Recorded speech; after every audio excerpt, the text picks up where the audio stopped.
I was looking at my calendar this morning, just sort of staring at it, Mm-hmm. and I had this thought. Well, we think of timing as a constraint, right? Like I have to fit this in, or I'm running late. Sure. It's inventory management. You have 24 hours in the warehouse. How do you shelf them? Exactly, it's just logistics. But Yeah. then I started reading the source material for today, and it just completely flipped that on its head. Oh, yeah. It argues that timing isn't about management. It's about, well, it's almost like geometry. It's about coordinates. Coordinates is a really good way to put it, a very strong way. And the implication is if you miss the coordinates, it doesn't matter how hard you work. The lock doesn't open. That's it. So today we are doing a deep dive into a document called Understanding Prophetic Timing. It's by a man named Prophet Joshua USC. And this is the detail that's so important, This is what hooked me. The author isn't just a theologian, he's a biochemist. which is such a crucial lens for this whole thing. Yeah. Because when you read it, you don't hear a mystic talking about, vague feelings or vibes. No. You hear a scientist talking about a reaction. I mean, in biochemistry, you can have all the right ingredients in the beaker, but if the temperature is off or the timing of the catalyst is wrong, Nothing happens. it's just an inert mixture. Yeah. Precisely. Ah. And Uzi is arguing that spiritual history, it works the same way. It has an architecture. Yes, a specific architecture. Events aren't just happening randomly. They are slotting into these appointed times. So our mission today is to really try and decode that architecture. We're going to look at the specific formulas this text lays out, and I mean down to the exact hour. It gets very specific. It does. And a heads up to you listening, Right. even if this isn't your usual area of interest, the pattern recognition and the argument is just, it's fascinating. It really is. It's a study in synchronization, like watching a complex clockwork mechanism just click into place. Okay, so let's start with the foundation. The source opens with this idea that time is designed to mark events. It quotes Habakkuk, Ecclesiastes, to everything there is a season. The standard stuff. Right, but then it introduces a group of people I'd never actually heard of before, the sons of Issachar. Who were they? This is a real deep cut from the Old Testament, Yeah. from First Chronicles. Okay. So you have ancient Israel. It's a collection of tribes, right? And usually in these texts, the tribes are defined by their strength, their military power. This tribe had 10,000 spearmen, that kind of thing. It's about the muscle. Exactly. Yeah. But the sons of Issachar are different. They're defined by their intellect. The text says they were men who had an understanding of the times to know what Israel ought to do. Wait, okay, let's break that down. Understanding of the times. And that's the key. The source highlights this distinction because it's the premise of the entire argument. Most people look for the what, What should we do? right? Do we attack? Do we retreat? But the sons of Issachar started with a different question. They started with, when is it? So the when dictates the what. Precisely. Yeah. The argument here is that the right action at the wrong time is actually the wrong action. If you plant seeds in the middle of winter, it doesn't matter how good your seeds are. It doesn't matter how hard you tilled the soil. You failed because you didn't understand the time. That's a really practical takeaway, honestly. I mean, how often do we just bang our heads against a wall trying to force a what when the when just isn't there? Well, the biochemist would say you're trying to force a reaction without the catalyst. You're just stirring cold liquid. Okay, so that's the theory. But where this source really gets gripping is when it applies this time theory to actual events. Mm-hmm. It claims there are these specific windows, almost like portals, that open up at certain times of day. And the first big example, the one that really sets the stage, is Elijah.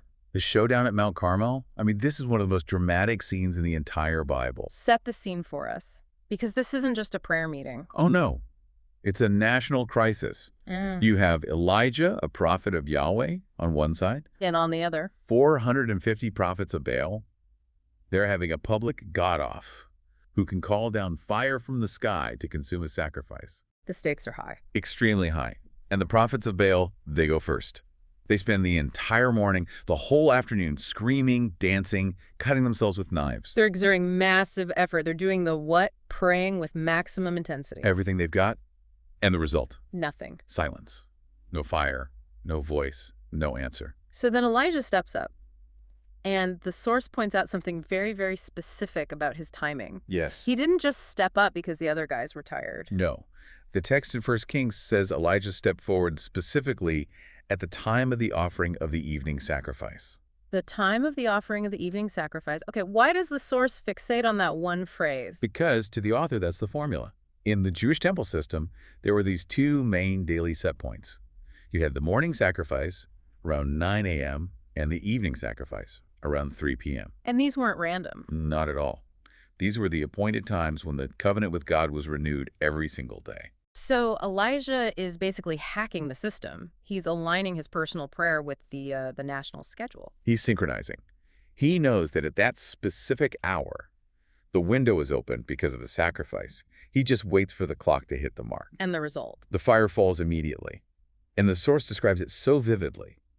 It didn't just burn the meat, it vaporized the stones, the dust, even the water in the trench. Wow. It was a total consuming reaction. Mhm. And the argument is, if Elijah had prayed at noon, maybe nothing happens. Maybe he looks just as foolish as the prophets of Baal. He engaged the evening sacrifice protocol. He did.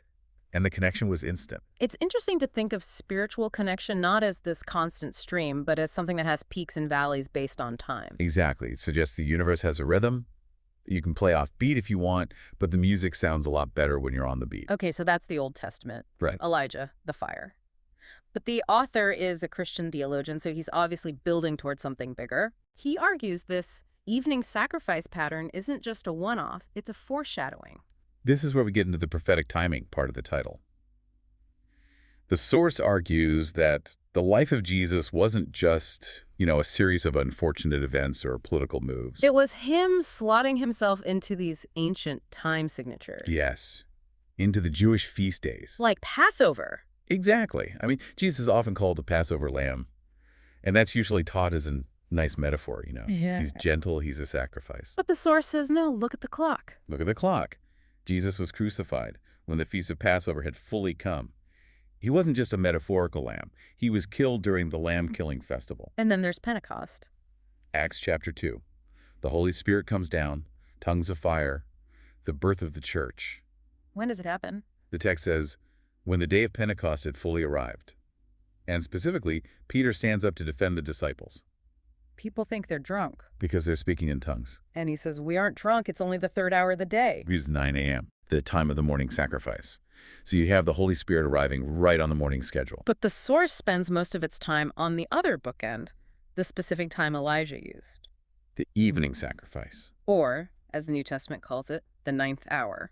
3 p.m. I want to slow down here because the way the source layers this it's really quite cinematic. I think we need to visualize this to get the author's biochemical argument. It's like a split screen. Exactly. So on the left side of the screen, you've got the Holy Temple in Jerusalem. It's 3 p.m. The priests are gathering. This is the hour of prayer. What are they doing? They're preparing the lamb, the daily sacrifice for the sins of the people. It's a ritual that has been going on for centuries. Blood is being spilled on the altar at that specific hour. Correct. That's screen left. Now, look at screen right. Just outside the city walls, at Okay. Golgotha, it's the 9th hour, 3 p.m. What's happening to Jesus? Mark 15, it says, at the 9th hour, Jesus cried out with a loud voice. He says, it is finished. And he dies. The synchronization is just. It's terrifyingly precise. At the exact moment, the priest is likely slaughtering the representative lamb in the temple. The ultimate lamb is dying on the cross. The source argues this is why the timing had to be so specific. Jesus couldn't die at 10 a.m. He couldn't die at noon. He had to hit the coordinates of the evening sacrifice to fulfill the formula. It connects right back to that biochemistry idea. The reaction requires exact conditions. And there's a physical confirmation of this link in the text. The source points to the veil. The curtain in the temple. Yeah, and curtain feels a little soft. This is a massive, thick tapestry separating the Holy of Holies, the presence of God, from the rest of the world. No one went in there except the high priest once a year. It represented the separation. And at that exact moment, 3 p.m., the death, the sacrifice, what happens? It tears from top to bottom. And the source quotes Hebrews here, saying this opened a new, life-giving way. It's the completion of the transaction. The Elijah fire has fallen, but this time the fire was judgment falling on Jesus. And because the timing was perfect, because the sacrifice was accepted, the barrier between God and man was ripped open. I like how the source paraphrases John here. It says, hereafter you shall experience free access and no restrictions to heaven. It's a powerful image. The argument is because the timing was perfect, the transaction was completed, and that barrier came down. It really does make you read the timestamps in the Bible differently. I usually just gloss over it was the third hour or ninth hour. I just assumed the writer was, keeping a log, adding detail. And the source is saying, no, these are hyperlinks. When you see ninth hour, you're supposed to mentally click it and see evening sacrifice, Elijah, access to God. To code. So we've got the cross, we have Elijah. Those are the massive tectonic shifts. But does this ninth hour frequency work for anything else? Or is it just for sacrifices? Well, that's the cool part. The source lists what it calls angelic intersections. It seems this 3 p.m. slot isn't just for death, it's for communication. It's when the Wi-Fi signal is strongest. Angelic intersections. I like that. So who taps into this? Okay, so look at Cornelius in Acts 10. He's a Roman, a centurion. Not Jewish, Yeah. but he's trying to find God. Mm-hmm. The text says he was praying when, At the ninth hour. and boom, a vision of an angel. And this is the moment that unlocks the gospel for the entire non-Jewish world. It's a huge pivot point. And it happens at 3 p.m. Then we have Daniel. Daniel the prophet. He's in exile praying for his people. Daniel 9 says the angel Gabriel shows up to give him insight and understanding. And the arrival time? The time of the evening sacrifice. It is remarkably consistent. And finally, Zechariah, the father of John the Baptist. He's actually in the temple at the altar of incense.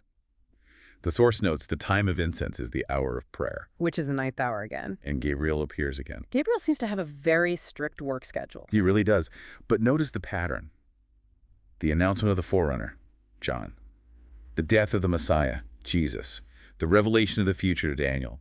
The opening to the Gentiles with Cornelius. They all happen in this exact same time slot. So if you're the learner listening to this, what do you do with this information? I mean, it's fascinating as a literary structure. It's undeniable. But what's the takeaway for today? I think it goes right back to that first idea. The sons of Issachar. We live in a culture that's obsessed with hustle.